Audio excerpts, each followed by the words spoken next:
ഓം ശാന്തി 22/12/2024 അവ്യക്ത BapDada revise course 17/3/2003. മുരളിയുടെ ടൈറ്റിലാണ് സദാ തന്റെ സ്വമാനത്തിൽ കഴിയുക, ബഹുമാനം നൽകുക, സർവരുടെയും സഹയോഗി ആകുക, സമർത്ഥമാക്കുക. ഇന്ന് ഭാഗ്യവിധാതാവായ ബാപ്ദാദ നാനാഭാഗത്തെയും ഓരോ കുട്ടികളുടെയും മസ്തകത്തിൽ ഭാഗ്യത്തിന്റെ 3 വരകൾ കാണുകയാണ്.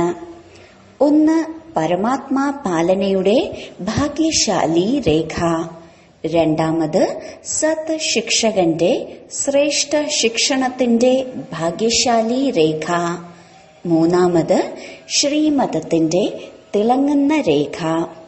നാനാഭാഗത്തെയും കുട്ടികളുടെ മസ്തകത്തിന് നടുവിൽ 3 രേഖകളായി വളരെ നന്നായി തിളങ്ങിക്കൊണ്ടിരിക്കുന്നു. താങ്കളും എല്ലാവരും തന്റെ 3 രേഖകളും കാണുകയല്ലേ? സ്വയം ഭാഗ്യവിധാതാവ് താങ്കൾ കുട്ടികളുടെ അച്ഛനായി ഇരിക്കുന്നിടത്തോളം താങ്കളെ കൂടാതെ ശ്രേഷ്ഠ ഭാഗ്യം മറ്റാർക്കാണ് ഉണ്ടാവുക?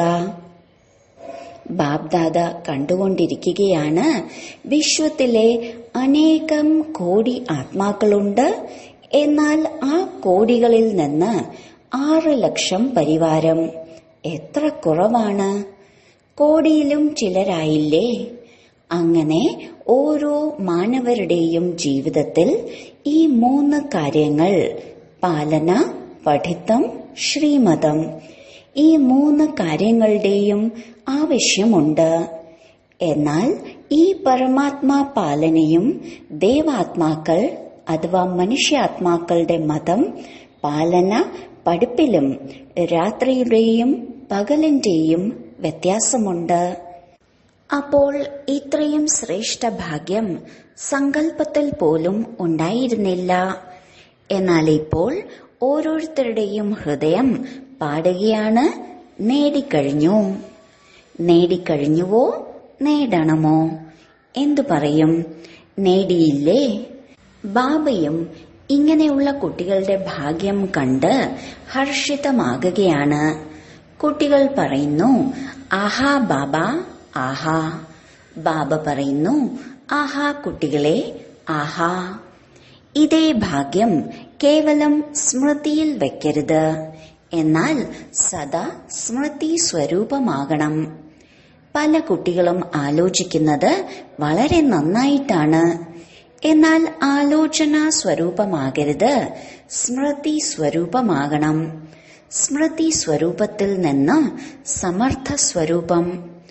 ആലോചന സ്വരൂപം സമർത്ഥ സ്വരൂപം അല്ല. ബാപ്ദാദ കുട്ടികളുടെ ഭിന്ന ഭിന്ന ലീല കണ്ട് പുഞ്ചിരിച്ചുകൊണ്ടിരിക്കുകയാണ്. ചിലർ ആലോചന സ്വരൂപമായിരിക്കുന്നു, സ്മൃതി സ്വരൂപം സദാ ആയിരിക്കുന്നില്ല. ഇടയ്ക്ക് ആലോചന സ്വരൂപം, ഇടയ്ക്ക് സ്മൃതി സ്വരൂപം. ആര് സ്മൃതി സ്വരൂപമായിരിക്കുന്നുവോ അവർ നിരന്തരം സ്വാഭാവിക സ്വരൂപം ആയിരിക്കുന്നു. ആര് ആലോചന സ്വരൂപമായിരിക്കുന്നു അവർക്ക് പരിശ്രമം ചെയ്യേണ്ടി വരുന്നു. ഈ സംഗമയുഗം പരിശ്രമത്തിന്റെ യുഗമല്ല, സർവപ്രാപ്തികളുടെയും അനുഭവങ്ങളുടെ യുഗമാണ്. 63 ജന്മം പരിശ്രമിച്ചു. എന്നാൽ ഇപ്പോൾ പരിശ്രമത്തിന്റെ ഫലം പ്രാപ്തമാക്കുവാനുള്ള യുഗം, അതായത് സമയമാണ്. ബാപ്ദാദ കാണുകയായിരുന്നു, ദേഹബോധത്തിന്റെ സ്മൃതിയിൽ കഴിയുന്നതിൽ എന്ത് പരിശ്രമം ചെയ്തു? ഞാൻ ഇന്നയാളാണ്, ഞാൻ ഇന്നയാളാണ്. ഇതിന് പരിശ്രമം ചെയ്തുവോ? സ്വാഭാവികമായിരുന്നില്ലേ? സ്വഭാവമായി മാറിയില്ലേ ദേഹബോധത്തിൻ്റെത്? ഇത്രയും പക്ക സ്വഭാവമായി ഇപ്പോഴും ഇടയ്ക്കിടെ പല കുട്ടികൾക്കും ആത്മാ അഭിമാനിയാകുന്ന സമയം ദേഹബോധം തന്റെ നേർക്ക് ആകർഷിച്ചുകൊണ്ടിരിക്കുന്നു. ചിന്തിക്കുന്നു, ഞാൻ ആത്മാവാണ്, ഞാൻ ആത്മാവാണ്. എന്നാൽ ദേഹബോധം ഇത്രയും സ്വാഭാവികമായിരിക്കുന്നു. വീണ്ടും വീണ്ടും ആഗ്രഹിക്കുന്നില്ലെങ്കിലും ചിന്തിക്കുന്നില്ലെങ്കിലും ദേഹബോധത്തിലേക്ക് വരുന്നു. ബാപ്ദാദ പറയുന്നു, ഇപ്പോൾ മർജീവ ജന്മത്തിൽ ആത്മാഭിമാനം, അതായത് ദേഹി അഭിമാനി സ്ഥിതിയും ഇങ്ങനെ തന്നെ സ്വഭാവവും സ്വാഭാവികവും ആകണം.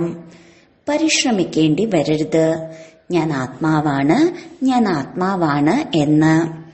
എങ്ങനെയാണോ ഏതെങ്കിലും കുട്ടി ജന്മമെടുക്കുമ്പോൾ അതിന് കുറച്ച് വിവേകം വെച്ചു തുടങ്ങുമ്പോൾ പരിചയം നൽകുന്നത് താങ്കൾ ആരാണ്, ആരുടേതാണ്.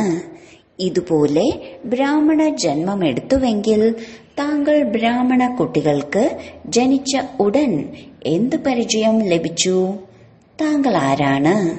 ആത്മാവിന്റെ പാഠം പക്കയാക്കിച്ചില്ലേ? അപ്പോൾ ഈ ആദ്യ പരിചയം സ്വാഭാവിക സ്വഭാവമാകട്ടെ. സ്വഭാവം സ്വാഭാവികവും നിരന്തരവുമായിരിക്കുന്നു, ഓർമ്മിക്കേണ്ടതായി വരുന്നില്ല. ഇങ്ങനെ ഓരോ ബ്രാഹ്മണ കുട്ടികൾക്കും ഇനി സമയാനുസരണം ദേഹി അഭിമാനി സ്ഥിതി സ്വാഭാവികമാകണം. പല കുട്ടികൾക്കും ഉണ്ട്, ആലോചിക്കേണ്ടി വരുന്നില്ല, സ്മൃതി സ്വരൂപമാണ്. ഇനി നിരന്തരവും സ്വാഭാവികവുമായ സ്മൃതി സ്വരൂപമാകുക തന്നെ വേണം. അവസാനം അന്തിമ പേപ്പർ എല്ലാ ബ്രാഹ്മണർക്കും ഈ കൊച്ചു പേപ്പറാണ്, നഷ്ടമോഹ സ്മൃതി സ്വരൂപം. അപ്പോൾ ഈ വർഷത്തിൽ എന്തു ചെയ്യും? പല കുട്ടികളും ചോദിക്കുന്നു, ഈ വർഷത്തിൽ എന്ത് വിശേഷ ലക്ഷ്യം വയ്ക്കും? അപ്പോൾ ബാപ്ദാദ പറയുന്നു, സദാ ദേഹി അഭിമാനി സ്മൃതി സ്വരൂപമായി ഭവിക്കട്ടെ. ജീവൻ മുക്തി പ്രാപ്തമാക്കുക തന്നെ വേണം. എന്നാൽ ജീവൻ മുക്തമാകുന്നതിന് മുൻപ് പരിശ്രമമുക്തരാകൂ. ഈ സ്ഥിതി സമയത്തെ സമീപം കൊണ്ടുവരും. മുഴുവൻ വിശ്വത്തിലെയുമുള്ള താങ്കളുടെ സഹോദരീ സഹോദരന്മാരെയും ദുഃഖ അശാന്തിയിൽ നിന്ന് മുക്തമാക്കും. താങ്കളുടെ ഈ സ്ഥിതി ആത്മാക്കൾക്ക് മുക്തിധാമത്തിന്റെ കവാടം തുറക്കും. അപ്പോൾ തന്റെ സഹോദരീ സഹോദരന്മാരുടെ മേൽ ദയ തോന്നുന്നില്ലേ? നാനാഭാഗത്തും എത്ര ആത്മാക്കളാണ് നിലവിളിച്ചുകൊണ്ടിരിക്കുന്നത്. അപ്പോൾ താങ്കളുടെ മുക്തി സർവർക്കും മുക്തി നൽകാൻ സഹായിക്കും. ഇത് പരിശോധിക്കൂ. സ്വാഭാവിക സ്മൃതിയിൽ നിന്ന് സമർത്ഥ സ്വരൂപം ഏതുവരെ ആയിട്ടുണ്ട്? സമർത്ഥ സ്വരൂപമാകുക തന്നെയാണ് വ്യർത്ഥത്തെ സഹജമായി സമാപ്തമാക്കുക. വീണ്ടും വീണ്ടും പരിശ്രമം ചെയ്യേണ്ടി വരികയില്ല. ഇപ്പോൾ ഈ വർഷം ബാപ്ദാദ കുട്ടികളോടുള്ള സ്നേഹത്തിൽ ഒരു കുട്ടിയുടെയും ഒരു പ്രശ്നത്തിലും പരിശ്രമം കാണാൻ ആഗ്രഹിക്കുന്നില്ല. പ്രശ്ന സമാപ്തവും പരിഹാര സമർത്ഥ സ്വരൂപവും. എന്താ ഇത് സാധ്യമാണോ? പറയൂ ദാദിമാരെ, സാധ്യമാണോ? ടീച്ചർമാർ പറയൂ, സാധ്യമാണോ? പാണ്ഡവരെ, സാധ്യമാണോ? പിന്നെ ഒഴിവ് കഴിവ് പറയരുത്. ഇതായിപ്പോയില്ലേ, ഇത് സംഭവിച്ചില്ലേ, ഇത് ഉണ്ടായിരുന്നില്ലെങ്കിൽ ഇത് സംഭവിക്കുമായിരുന്നില്ല. ബാപ്ദാദ ധാരാളം മധുരമായ കളികൾ കണ്ടു കഴിഞ്ഞിരിക്കുന്നു. എന്തുതന്നെ വന്നാലും, ഹിമാലയത്തെക്കാൾ വലുതായാലും, 100 മടങ്ങ് പ്രശ്നങ്ങളുടെ സ്വരൂപമായാലും, ശരീരത്തിലൂടെ ആകട്ടെ, മനസ്സിലൂടെ ആകട്ടെ, വ്യക്തികളിലൂടെ ആകട്ടെ, പ്രകൃതിയിലൂടെയുള്ള പ്രശ്നങ്ങളാകട്ടെ, പരിതസ്ഥിതി താങ്കളുടെ സ്വസ്ഥിതിക്ക് മുന്നിൽ ഒന്നും തന്നെയല്ല. സ്വസ്ഥിതിക്കുള്ള മാർഗമാണ് സ്വമാനം. സ്വാഭാവിക രൂപത്തിൽ സ്വമാനം ഉണ്ടാകണം. ഓർമ്മിക്കേണ്ടി വരരുത്, വീണ്ടും വീണ്ടും പരിശ്രമിക്കേണ്ടി വരരുത്. ഞാൻ സ്വദർശന ചക്രധാരിയാണ്, ഞാൻ പ്രകാശിക്കുന്ന രത്നമാണ്, ഞാൻ ഹൃദയ സിംഹാസനധാരിയാണ് തന്നെയാണ്. മറ്റാരെങ്കിലും ആകുമോ? കൽപ്പം മുൻപ് ആരായിരുന്നു? മറ്റാരെങ്കിലും ആയിരുന്നോ അതോ താങ്കൾ തന്നെ ആയിരുന്നുവോ? താങ്കൾ തന്നെ ആയിരുന്നു. താങ്കൾ തന്നെയാണ്. ഓരോ കൽപ്പവും താങ്കൾ തന്നെയാകും. ഇത് നിശ്ചിതമാണ്. ബാപ് ദാദ എല്ലാ മുഖങ്ങളും കാണുകയാണ്. ഇത് അതേ കൽപ്പം മുമ്പത്തേതാണ്. കൽപ്പത്തിന്റെ ആണോ അനേകം കൽപ്പത്തെ ആണോ? അനേക കൽപ്പത്തെ അല്ലേ? ആണോ? കൈ ഉയർത്തൂ. ആരാണ് ഓരോ കൽപ്പവും ഉള്ളവർ? അപ്പോൾ നിശ്ചിതമല്ലേ? താങ്കൾക്ക് പാസ് സർട്ടിഫിക്കറ്റ് ലഭിച്ചതല്ലേ? അതോ ലഭിക്കണോ? കൽപ്പം മുമ്പേ ലഭിച്ചതാണ്. ഇപ്പോൾ എന്തുകൊണ്ട് ലഭിക്കുകയില്ല? അപ്പോൾ ഇതേ സ്മൃതി സ്വരൂപമാകൂ. സർട്ടിഫിക്കറ്റ് ലഭിച്ചു കഴിഞ്ഞിരിക്കുന്നു. ബഹുമതിയോടെ പാസ്സാകുന്നതിന്റെ ആകട്ടെ ഈ വ്യത്യാസമുണ്ടാകും. പക്ഷേ ഞാൻ തന്നെയാണ്. പക്ക അല്ലേ? അതോ ട്രെയിനിൽ പോയി മറന്നു പോകുമോ? പ്ലെയിനിൽ പോയി മറന്നു പോകുമോ? ഇല്ല. ഈ വർഷം നോക്കൂ, ദൃഢമായി സങ്കല്പമെടുത്ത് ശിവരാത്രി നാനാഭാഗത്തും ഉണർവുത്സാഹത്തോടെ ആഘോഷിക്കണം. ആഘോഷിച്ചില്ലേ?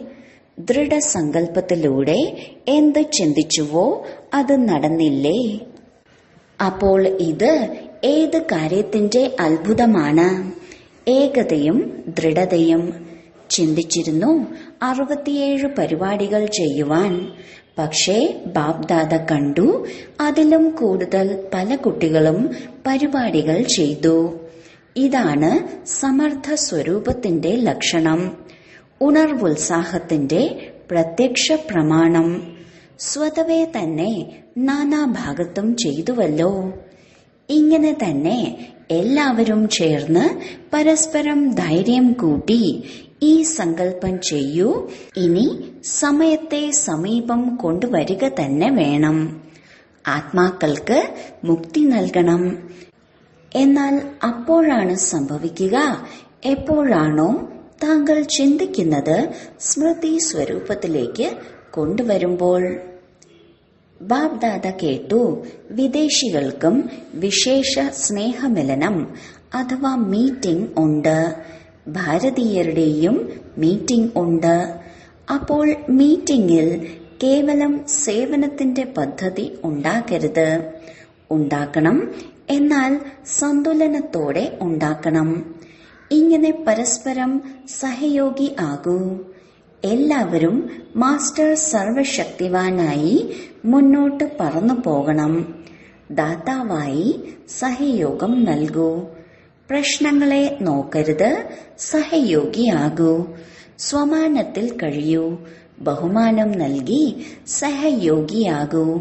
എന്തെന്നാൽ ഏതൊരു ആത്മാവിനും അഥവാ താങ്കൾ ഹൃദയത്തിൽ നിന്ന് ബഹുമാനം നൽകുന്നുവെങ്കിൽ ഇത് വളരെ വളരെ വലിയ പുണ്യമാണ്. എന്തുകൊണ്ടെന്നാൽ ദുർബല ആത്മാവിനെ ഉണർവുത്സാഹത്തിലേക്ക് കൊണ്ടുവരുന്നുവെങ്കിൽ എത്ര വലിയ പുണ്യമാണ്. വീഴുന്നവരെ വീഴ്ത്തി ഇടുകയല്ല വേണ്ടത്, ചേർത്ത് പിടിക്കണം. അതായത് പുറമേ പിടിക്കുകയില്ല, ചേർത്ത് പിടിക്കുക. അർത്ഥം ബാപ് സമാനം ആക്കുക, സഹയോഗം നൽകുക. അപ്പോൾ ചോദിച്ചുവല്ലോ, ഈ വർഷം എന്തെല്ലാം ചെയ്യണം? ബഹുമാനം നൽകുക, സ്വമാനത്തിൽ കഴിയുക, അത്രമാത്രം. സമർത്ഥമായി സമർത്ഥമാക്കുക. വ്യർത്ഥത്തിന്റെ കാര്യങ്ങളിലേക്ക് പോകരുത്. ആരാണോ ദുർബല ആത്മാവ് അവരുടെ ദുർബലതയെ കണ്ടുകൊണ്ടിരുന്നാൽ എങ്ങനെ സഹയോഗിയാകും? സഹയോഗം നൽകൂ, എങ്കിൽ ആശീർവാദങ്ങൾ ലഭിക്കും. ഏറ്റവും സഹജമായ പുരുഷാർത്ഥമാണ്. മറ്റൊന്നും ചെയ്യാൻ സാധിക്കുകയില്ലെങ്കിലും ഏറ്റവും സഹജമായ പുരുഷാർത്ഥമാണ്. ആശീർവാദം നൽകൂ, ആശീർവാദം നേടൂ. ബഹുമാനം നൽകൂ, മഹിമായോഗ്യരാകൂ. ബഹുമാനം നൽകുന്നവർ തന്നെ സർവരിലൂടെയും അംഗീകരിക്കപ്പെട്ടവരാകുന്നു. എത്രത്തോളം ഇപ്പോൾ അംഗീകരിക്കപ്പെടുന്നവരാകുന്നുവോ അത്രയും തന്നെ രാജ്യാധികാരിയും പൂജ്യ ആത്മാവുമാകും. നൽകിക്കൊണ്ടു പോകൂ, എടുക്കുവാൻ അല്ല. എടുക്കൂ, കൊടുക്കൂ. ഇത് കച്ചവടക്കാരുടെ ജോലിയാണ്. താങ്കൾ ദാതാവിന്റെ കുട്ടികളാണ്. ബാക്കി ബാബ് ദാദ നാനാഭാഗത്തെയും കുട്ടികളുടെ സേവനം കണ്ട് സന്തുഷ്ടനാണ്. എല്ലാവരും നന്നായി സേവനം ചെയ്തിട്ടുണ്ട്. എന്നാൽ ഇപ്പോൾ മുന്നേറണമല്ലോ. വാക്കിലൂടെ എല്ലാവരും നന്നായി സേവനം ചെയ്തു. സാധനങ്ങളിലൂടെയും നന്നായി സേവനം ചെയ്തു. റിസൾട്ട് ഉണ്ടാക്കി. അനേകം ആത്മാക്കളുടെ പരാതിയും സമാപ്തമാക്കി. ഒപ്പം സമയത്തിന്റെ തീവ്രഗതിയുടെ വേഗത കണ്ട് ബാബ്ദാദ ഇതാണ് ആഗ്രഹിക്കുന്നത്. കേവലം കുറച്ചാത്മാക്കളുടെ സേവനമല്ല ചെയ്യേണ്ടത്, എന്നാൽ വിശ്വത്തിലെ സർവാത്മാക്കളുടെയും മുക്തിദാതാവ് നിമിത്തമായി താങ്കളാണ്. എന്തെന്നാൽ ബാബയുടെ കൂട്ടുകാരാണ്. അപ്പോൾ സമയത്തിന്റെ തീവ്രത അനുസരിച്ച് ഇപ്പോൾ ഒരേ സമയം ഒന്നിച്ച് 3 സേവനങ്ങൾ ചെയ്യണം. 1 ശബ്ദത്തിന്റെ, 2 സ്വന്തം ശക്തിശാലി സ്ഥിതി, 3 ശ്രേഷ്ഠ ആത്മീയ വൈബ്രേഷൻ. എവിടെ വേണമെങ്കിലും സേവനം ചെയ്യൂ. അവിടെ ഇങ്ങനെ ആത്മീയ വൈബ്രേഷൻ പരത്തൂ. വൈബ്രേഷന്റെ പ്രഭാവത്തിൽ സഹജമായി ആകർഷിതമായി കൊണ്ടിരിക്കണം. നോക്കൂ, ഇപ്പോൾ അവസാന ജന്മത്തിലും താങ്കൾ എല്ലാവരുടെയും ജഡചിത്രം എങ്ങനെ സേവനം ചെയ്തുകൊണ്ടിരിക്കുന്നു. എന്താ ശബ്ദത്തിലൂടെ സംസാരിക്കുന്നുണ്ടോ? ഭക്തരുടെ ഭാവനയുടെ ഫലം സഹജമായി ലഭിക്കുന്ന വിധത്തിലുള്ള വൈബ്രേഷനാണ്. ശക്തിശാലി വൈബ്രേഷനിൽ സർവശക്തികളുടെ കിരണങ്ങൾ പരക്കണം. അന്തരീക്ഷം മാറണം. വൈബ്രേഷനിലൂടെ ഹൃദയത്തിൽ മുദ്രണം ചെയ്യപ്പെടുന്നു. താങ്കൾ എല്ലാവർക്കും അനുഭവമുണ്ടല്ലോ. ഏതെങ്കിലും ആത്മാവിനെ പ്രതി അഥവാ ഏതെങ്കിലും നല്ലതോ മോശമോ ആയ വൈബ്രേഷൻ താങ്കളുടെ ഹൃദയത്തിൽ ഇരിക്കുന്നുവെങ്കിൽ എത്ര സമയം ഉണ്ടാകുന്നു? ധാരാളം സമയം ഉണ്ടാകുന്നില്ലേ? കളയാൻ ആഗ്രഹിച്ചാലും പോകുന്നില്ല. ആരുടെയെങ്കിലും മോശം വൈബ്രേഷൻ ഇരിക്കുന്നുവെങ്കിൽ സഹജമായി പോകുന്നുണ്ടോ? അപ്പോൾ താങ്കളുടെ സർവശക്തികളുടെ കിരണങ്ങളുടെ വൈബ്രേഷൻ മുദ്രയുടെ ജോലി ചെയ്യും. ശബ്ദം മറന്നുപോയേക്കാം, എന്നാൽ വൈബ്രേഷന്റെ മുദ്ര എളുപ്പം പോവുകയില്ല. അനുഭവമല്ലേ? ഇല്ലേ അനുഭവം? ഗുജറാത്ത്, ബോംബെ എന്ത് ഉണർവുത്സാഹം കാണിച്ചുവോ അതിനും ബാബ്ദാദ കോടി കോടി മടങ്ങ് ആശംസകൾ നേരുന്നു. എന്തുകൊണ്ട്? എന്ത് വിശേഷത ഉണ്ടായി? എന്തിന് ആശംസകൾ നൽകുന്നു? പരിപാടി വലുത് വലുത് ചെയ്തുകൊണ്ടിരിക്കുന്നു. എന്നാൽ പ്രത്യേകിച്ച് ആശംസ എന്തുകൊണ്ട് നൽകുന്നു? എന്തെന്നാൽ 2 വശത്തെയും വിശേഷത ഉണ്ടായി. ഏകതയുടെയും ദൃഢതയുടെയും. എവിടെ ഏകതയും ദൃഢതയും ഉണ്ടോ അവിടെ 1 വർഷത്തിന് പകരം 1 മാസം വർഷത്തിന് തുല്യമാണ്. കേട്ടുവോ? ഗുജറാത്തും ബോംബെയും. നല്ലത്. ഇപ്പോൾ സെക്കൻഡിൽ ജ്ഞാന സൂര്യന്റെ സ്ഥിതിയിൽ സ്ഥിതി ചെയ്ത് നാനാഭാഗത്തെയും ഭയഭീതരായ ചഞ്ചലരായ ആത്മാക്കൾക്ക് സർവശക്തികളുടെയും കിരണങ്ങൾ പരത്തൂ. വളരെ ഭയഭീതരാണ്. ശക്തി നൽകൂ. വൈബ്രേഷൻ പരത്തൂ. ശരി. ബ്രാക്കറ്റിൽ ബാബ്ദാദ ഡ്രിൽ ചെയ്യിച്ചു. നാനാഭാഗത്തെയും കുട്ടികളുടെ ഭിന്ന ഭിന്ന സ്നേഹസ്മരണയും വാർത്തകളും ഇമെയിലും ബാബയുടെ അടുക്കൽ എത്തിച്ചേർന്നു. ഓരോരുത്തരും പറയുന്നു, എന്റെയും ഓർമ്മ നൽകണം, എന്റെയും ഓർമ്മ നൽകണം. ബാബ്ദാദ പറയുന്നു, ഓരോ പ്രിയപ്പെട്ട കുട്ടികളുടെയും ഓർമ്മ ബാബ്ദാദയുടെ അടുക്കൽ എത്തിച്ചേർന്നിരിക്കുന്നു. ദൂരെ ഇരുന്നു കൊണ്ടും ബാബ്ദാദയുടെ ഹൃദയ സിംഹാസന ധാരികളാണ്. അപ്പോൾ താങ്കൾ എല്ലാവരോടും തന്നെ ആരെല്ലാം പറഞ്ഞിട്ടുണ്ടോ ഓർമ്മ നൽകണം, ഓർമ്മ നൽകണം എന്ന്, അപ്പോൾ ബാബയുടെ അടുക്കൽ എത്തിച്ചേർന്നു. ഇതാണ് കുട്ടികളുടെ സ്നേഹം. ബാബയുടെ സ്നേഹം കുട്ടികളെ മുന്നോട്ടുയർത്തുകയാണ്. ശരി, 4 പാടുമുള്ള അതിശ്രേഷ്ഠ ഭാഗ്യശാലി കോടിയിലും ചില വിശേഷ ആത്മാക്കൾക്ക് സദാ സ്വമാനത്തിൽ കഴിയുന്ന ബഹുമാനം നൽകുന്ന സേവന യോഗ്യരായ കുട്ടികൾക്ക്, സദാ സ്മൃതി സ്വരൂപത്തിൽ നിന്ന് സമർത്ഥ സ്വരൂപരായ ആത്മാക്കൾക്ക്, സദാ ഇളകാത്ത അചഞ്ചല സ്ഥിതിയുടെ ആസനത്തിൽ സ്ഥിതി ചെയ്ത് സർവശക്തി സ്വരൂപരായ കുട്ടികൾക്ക് സ്നേഹസ്മരണയും നമസ്തേയും. ദാദിജിയോട്, ബാബ്ദാദ താങ്കൾക്ക് മേൽ വിശേഷിച്ച് സന്തുഷ്ടനാണ്. എന്തുകൊണ്ട് സന്തുഷ്ടം? വിശേഷിച്ച് ഈ കാര്യത്തിൽ സന്തുഷ്ടനാണ്. ബ്രഹ്മബാബ എല്ലാവർക്കും ആജ്ഞ നൽകിയിരുന്നത് പോലെ ഇത് ചെയ്യണം, ഇപ്പോൾ ചെയ്യണം. ഇങ്ങനെ താങ്കളും ബ്രഹ്മബാബയെ ഫോളോ ചെയ്തു. ബ്രാക്കറ്റിൽ താങ്കളും എന്റെ കൂടെയുണ്ട്. ബാബ തീർച്ചയായും ഉണ്ട്. എന്നാൽ താങ്കളല്ലേ നിമിത്തം. ഇങ്ങനെ ദൃഢസങ്കല്പം ചെയ്ത് നാനാഭാഗത്തും സഫലതയാണ്. അതിനാൽ താങ്കളിൽ ആത്മീയ ശക്തി വളരെ ഗുപ്തമായി നിറഞ്ഞിരിക്കുന്നു. ആരോഗ്യം ശരിയാണ്. ആത്മീയ ശക്തി ഇത്രയും നിറഞ്ഞിരിക്കുന്നു. അതിനു മുന്നിൽ ആരോഗ്യം ഒന്നും തന്നെയല്ല. അത്ഭുതമല്ലേ? ദാദിമാരുടെ കൂടിക്കാഴ്ച കണ്ട് എല്ലാവർക്കും മനസ്സിൽ തോന്നുന്നു, ഞാനും ദാദിയായിരുന്നെങ്കിൽ മിലനം ചെയ്യാമായിരുന്നുവല്ലോ. താങ്കളും ദാദിയാകും. ഇപ്പോൾ ബാബ്ദാദ പദ്ധതി ഉണ്ടാക്കിയിട്ടുണ്ട് ഹൃദയത്തിൽ. ഇപ്പോൾ നൽകിയിട്ടില്ല. അപ്പോൾ ആര് സേവനത്തിൽ ബ്രഹ്മബാബയുടെ സാകാര സമയത്ത് സേവനത്തിൽ ആദിരത്നമായി വന്നുവോ അവരുടെ കൂട്ടായ്മ പക്ക ആക്കണം. ബ്രാക്കറ്റിൽ എപ്പോൾ ചെയ്യും? താങ്കൾ ചെയ്യുമ്പോൾ. ഈ ഡ്യൂട്ടി താങ്കളുടെ, അതായത് ദാദി ജാനകിയുടേതാണ്. താങ്കളുടെ ഹൃദയത്തിന്റെ സങ്കല്പവുമുണ്ടല്ലോ. എന്തുകൊണ്ടെന്നാൽ താങ്കൾ ദാദിമാരുടെ ഏകതയുടെയും ദൃഢതയുടെയും സംഘടന പക്കയാണ്.